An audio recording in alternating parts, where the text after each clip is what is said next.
ผ่านมาก็มีหลายคนที่ส่งเข้ามาถามเกี่ยวกับการรักษาเครื่องคำของคุณเขาจะมีวิธีแนวใดจึงจะให้ถูกให้ต้องเฮ็ดแนวใดจึงจะศักดิ์สิทธิ์ตัวนี้ก็จะมาขอตอบตามคฤหัสถ์เนาะที่เรายังต้องอาศัยปัจจัย4อยู่เครื่องคำของคุณหยังก็แล้วแต่ถ้าหากเราศรัทธาด้วยใจเนาะสิ่งเหล่านั้นก็จะศักดิ์สิทธิ์ในขณะที่เรานับถือนั้นถ้าหากว่าเราบ่นับถือบ่มีแก่จิตแก่ใจเชื่อถือแต่ตอนแรกเนาะเครื่องศักดิ์สิทธิ์ที่เรานับถือนั้นก็จะให้ผลบ่เต็มที่ว่าซั่นซะเพราะฉะนั้นทุกอย่างละแม่นมันขึ้นกับใจของเราและมีอีกคำถามหนึ่งเนาะที่ส่งเข้ามาถามว่ามีของดีนี่ถือเข้าห้องน้ำนี่ดีบ่ได้บ่บางอาจารย์ก็ว่าคันถือเข้าห้องน้ำแล้วมันจะเสื่อมจะบ่ศักดิ์สิทธิ์ว่าซั่นตามความเป็นจริงแล้วให้เฮาพิจารณาว่าแม้นแต่ตัวเฮานี่นะก็ยังเกิดมาจากอันนั้นแม่เนาะเพราะฉะนั้นเครื่องดีนี่จะอยู่ไสก็ดีหมดบ่ได้เกี่ยวกันว่าจะเข้าห้องน้ำหลอดกองล่างเนาะบ่ได้เกี่ยวกันจักหน่อย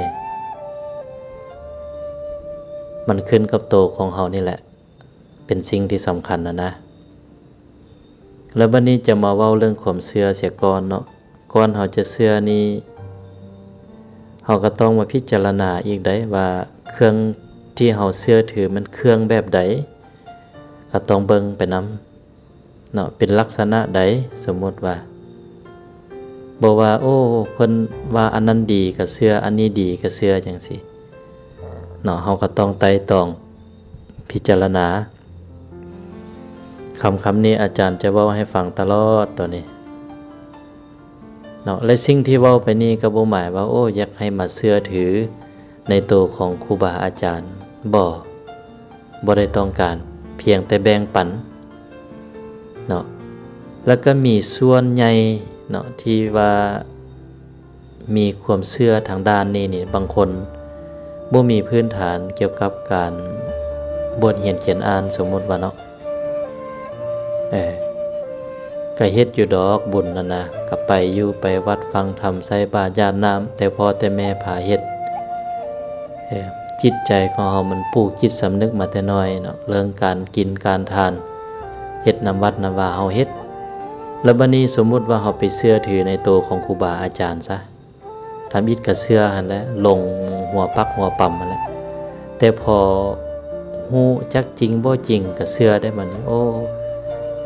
พระองค์นี้บ่ดีจังซั่นจังซี่อาจารย์ผู้นี้เคยเป็นแบบนั้นแบบนี้บ่ดีจังซั่นจังซี่นะก็เชื่อไปได้บัดนี้เนาะปากของคนนี้ออกคาซอกออกคาว่าเนาะเพราะฉะนั้นเป็นคนที่บ่นักแน่นหั่นน่ะมันก็ยากได้เรื่องความเชื่อนี่ก็ได้เฮาต้องนักแน่นพิจารณาเชื่อนี่เฮาก็ต้องฟังเหตุและฟังผลก่อนจะเชื่อผู้ใดเนี่ยเฮาก็ต้องเบิ่งไปนำพิจารณาไปนำบ่แม่นว่าจะเชื่อแต่คำเว้าใดคนเฮานะเฮาต้องเชื่อการกระทำพุ่นการกระทำและคำเว้าเนี่ยต้องไปนำกันบ่แม่นว่าสิเชื่อแต่คำเว้าบางคนมันเว้าเป็นเนาะเว้าเป็นเว้าคือก็เชื่อแล้วบัดนี้ประมาณนั้นแล้วบัดนี้ย้อนกลับมาตัวของดีนี่เนาะวิธีรักษานี่เฮ็ดแนวใดนี่ก็บ่มีหยังหลายมีแต่ไหว้พระเจริญภาวนาคันว่าทานก็แห่งดีเนาะทานรักษาศีลเจริญภาวนา